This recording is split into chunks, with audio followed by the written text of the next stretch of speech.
नमस्कार दोस्तों, welcome back to our channel friends. मैं आप सबका अपने चैनल स्टॉक्स फॉर लाइफ पे बहुत स्वागत करता हूं। Welcome to STFL family. DFL numbers, SBI cards and payments के जो नंबर है दोस्तों वो हमें देखने को मिल रहे हैं Q4 के नंबर्स, जिसका हम लोग सुबह से इंतजार कर रहे थे क्योंकि ये हमारे पोर्टफोलियो का स्टॉक है और दोस्तों इसमें ह्यूज ग्रोथ भी दिखाई पड़ती है और खासकर दोस्तों एसटीएफएल का टॉप पे के स्टॉक है। लेकिन अगर आप स्टॉक के रिजल्ट को बारीकी से पढ़ेंगे तो आप चौंक जाएंगे।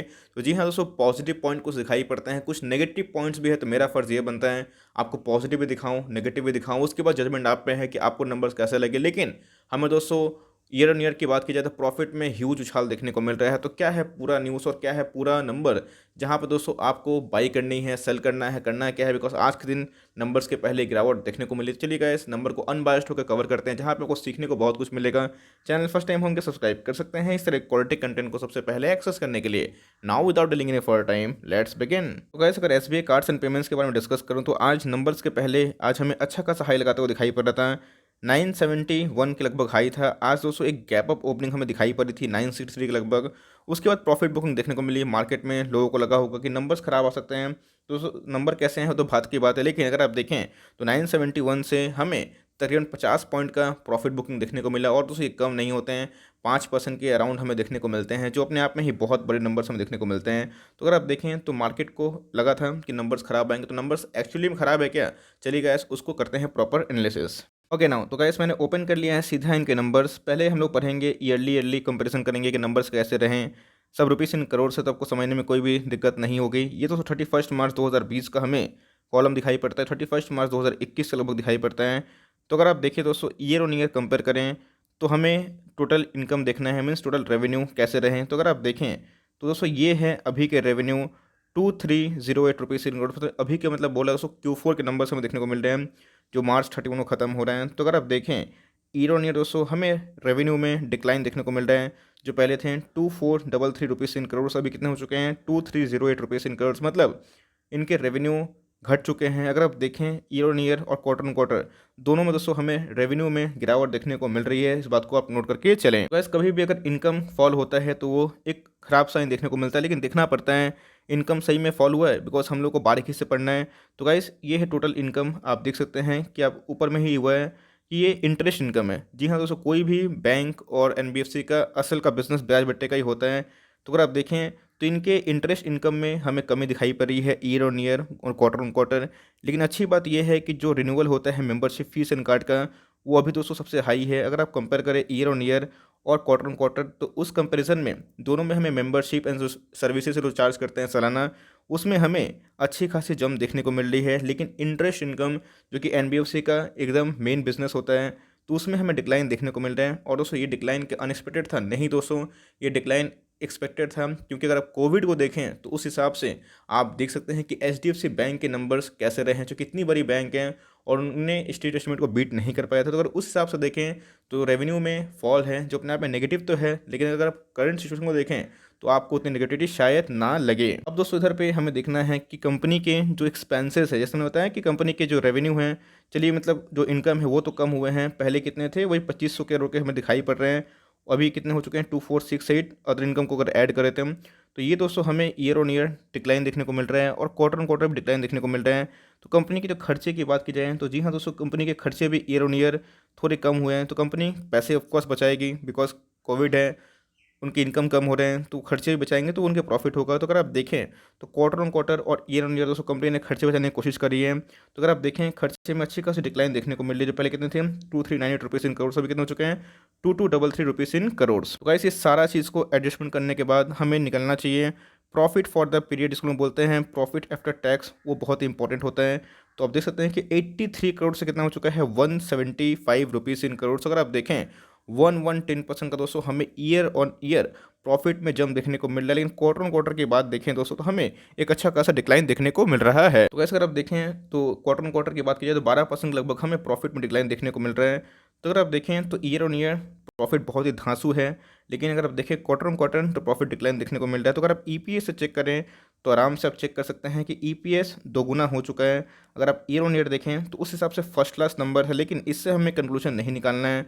हमें ये भी देखना है कि इन्होंने और क्या स्टेटमेंट दी है, बिकॉज अगर इनके क्वार्टर ऑन क्वार्टर नंबर्स खराब आए हैं तो उसके पीछे की वजह क्या है? यस, ईयर ऑन ईयर तो इन्होंने प्रोविजनिंग को ज़्यादा की थी, जिसकी वजह से हमें नंबर्स थोड़े से अच्छे देखने को मिल रहे हैं, लेकिन इससे हमें कंक्लूजन नहीं निकालना है, बिकॉज ये तो हो गया दोस्तों पॉजिटिव पॉइंट। अब नेगेटिव पॉइंट क्या है वो डिस्कस कर लेते हैं। बिकॉज अगर आप देखें तो 110% देख के बहुत अच्छा लग रहा है, लेकिन जैसे मैंने बताया कि नेगेटिव बात भी कुछ है, तो उसको भी नोट करना ज़रूरी है। गाइस ये रही नेगेटिव पॉइंट। बिकॉज अगर एनबीएफसी है, बैंक है, तो एनपीए तो ऑफकोर्स होंगे, इस बात को आप नोट करके चले। तब से आप सोच रहे होंगे कि सर एनपीए आपने क्यों नहीं बताया? तो जी हाँ दोस्तों, एनपीए बहुत ही इंपॉर्टेंट होता है और एनपीए को बिना देखे हुए कोई भी बैंक और एनबीएफसी का एनालिसिस पूरा नहीं होता है। आपको अच्छे से पता है कि लोन मॉनिटरिंग की वजह से जो एनपीए के नंबर्स से 31 अगस्त 2020 तक जो डिक्लेयर नहीं करने वाले थे, वो उसको एक्सटेंशन देखने को मिला था, जिसकी वजह से पूरा बैंक और एनबीएफसी का जो साइकिल है वो हमें शर्माता हुआ दिखाई पड़ रहा है। तो अगर आप देखें तो क्लियर कर दोस्तों, इन्होंने एनपीए को उधर पर स्टेट नहीं किया, लेकिन इन्होंने एनपीए को नीचे दिखाया है और इन्होंने लॉजिक बताया है कि इनके एनपीए बढ़े क्यों और खासकर इनके जो रेवेन्यू में डिक्लाइन क्यों देखने को मिल रहे हैं। अगर आप एनपीए की बात की जाए तो जी हाँ दोस्तों, हमें एनपीए 4.99% देखने को मिल रहा है। ये है दोस्तों ग्रॉस, है ना, और ये है नेट। मतलब अगर आप देखें तो असल में जो एनपीए बना है वो 1.15% बना है, और पूरा लोग ग्रॉस कितना किया था प्रोविजनिंग की वजह से? 5% लगभग। जो पहले कितना था? तो गैस पहले अगर आप देखें तो 0.67 था नेट, और ग्रॉस की बात की जाए तो 2.01%। तो अगर आप देखें तो हमें बहुत ही ज़्यादा स्पाइक देखने को मिल रहा है इनके क्रॉस एनपीए में भी, और खासकर दोस्तों इनके नेट एनपीए में भी। तो ये एक नेगेटिविटी है कि इनके एनपीए बढ़े हैं, ग्रॉस भी बढ़े हैं और नेट भी बढ़े हैं। लेकिन जैसे मैंने बताया कि अगर आप एचडीएफसी बैंक से भी कंपेयर करें, बिकॉज बैंक और एनबीएफसी का सबसे बड़ा किंग अगर आप देखें तो एचडीएफसी बैंक ही है, तो उनके ग्रॉस भी बढ़े हुए दिखाई पड़ रहे थे और नेट भी। तो उसी हिसाब से मार्केट में ये भी अनुमान था कि इनके भी बढ़ेंगे। तो गाइस इनके अगर आप देखें तो एनपीए डबल के लगभग हो चुके हैं, ग्रॉस भी और नेट भी। तो उसी हिसाब से ये थोड़ा नेगेटिव है, और दोस्तों इसको मैं हम्बली एक्सेप्ट भी करता हूँ। तो इस कंपनी ने इसका लॉजिक भी बताया है, ऐसा नहीं कि सिर्फ मैं अपने मन से बोल रहा हूँ। और आप देख सकते हैं the impact of covid including changes in customer behaviour and pandemic fears as well as restriction on business and individual activities has led volatility in Indian financial market and a decrease in local economic activities. The slowdown during the year led to decreases this the user credit card user by customer and the efficiency in collection of effort। तो आप देख सकते हैं कि इन्होंने पूरा अपना दुख बयां किया है कि भाई पैंडेमिक की वजह से जो कस्टमर के बिहेवियर है वो बहुत ही ज़्यादा चेंज हो चुके हैं।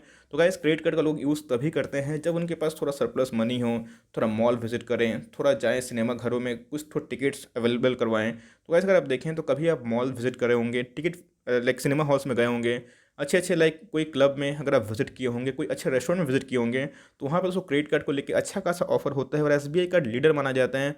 तो उस हिसाब से ये बहुत ही इकोनॉमिक एक्टिविटी है जो थप सी गई थी। और मेरे सामने मैं खुद दोस्तों जाता हूँ, ऑल दो क्रेडिट कार्ड मेरे पॉलिसी के अगेंस्ट में है, बट मैं देखता हूँ, ऑब्जर्व करता हूँ कि मार्केट में क्रेडिट कार्ड का बहुत यूज़ होता है। ऑल दो दोस्तों मैं डेबिट कार्ड से देना पसंद करता हूँ, but I don't like credit cards. लेकिन अपने आप में ही ये बहुत ही इंपॉर्टेंट है कि कस्टमर का बिहेवियर भी चेंज हुआ है इस कोविड पैंडेमिक में, और लोग ज़्यादा खर्च नहीं कर रहे हैं, सोच समझ के कर रहे हैं। और इन्होंने बताया भी है कि ह्यूमन का, जो इंसान का, यूज़र का थोड़ा सा परसेप्शन भी चेंज हुआ है पैंडेमिक में। तो गाइस जैसे मैं बताया कि बहुत सारे जगह पे जो विजिट इंसान करता है, कुछ ऑफर अवेल करना होता है, तो इसमें इनका यूज़ होता है। तो गाइस वो सब ठप पड़े हुए हैं, तो ये थोड़ा सा इकोनॉमिक स्लो डाउन हमें देखने को मिल रहा है और इस बात को एक्सेप्ट करते हैं। तो अगर आप देखें करंट कंडीशन से तो रिजल्ट खराब नहीं थे। यस, प्रोविजनिंग के फंड में हमें थोड़े रिजल्ट में नरमी दिखाई दे रही है।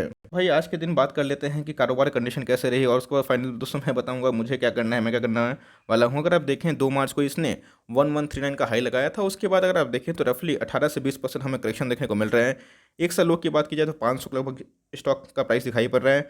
49% दोस्तों हमें दिखाई पड़ रहा है डिलीवरीज, मतलब जम के डिलीवरीज ली जा रही है। अगर आप देखें जो इनके शेयर की ट्रेडिंग हुई है वो 21 लाख के लगभग है, और 10 लाख शेयर को डीमैट में उठाया गया। तो अपने आप में ही अगर डिलीवरीज को देखें तो आपको समझ में आएगा कि एकोमोडेशन का फेज जारी है। तो करना क्या है, मैं क्या करूंगा दोस्तों, टू बी वेरी ऑनेस्ट, मैं उसको कोई भी बेचने वाला नहीं हूँ, मैं इसको होल्ड एंड कंटिन्यू करूंगा। जैसे मैंने बताया कि एसबीआई कार्ड्स एंड पेमेंट्स ये अभी का घोड़ा नहीं है, बहुत लंबे समय का घोड़ा बन सकता है। और आप देखें जैसे मैंने बताया कि आपको अमेरिकन एक्सप्रेस और डायनामिक्स क्लब का जो रेस्ट्रिक्शन देखने को मिल रहा है फ्रॉम 1 में, है ना, तो उनका जो इम्पैक्ट होगा वो किस पे पड़ेगा? एसबीआई कार्ड्स एंड पेमेंट्स को।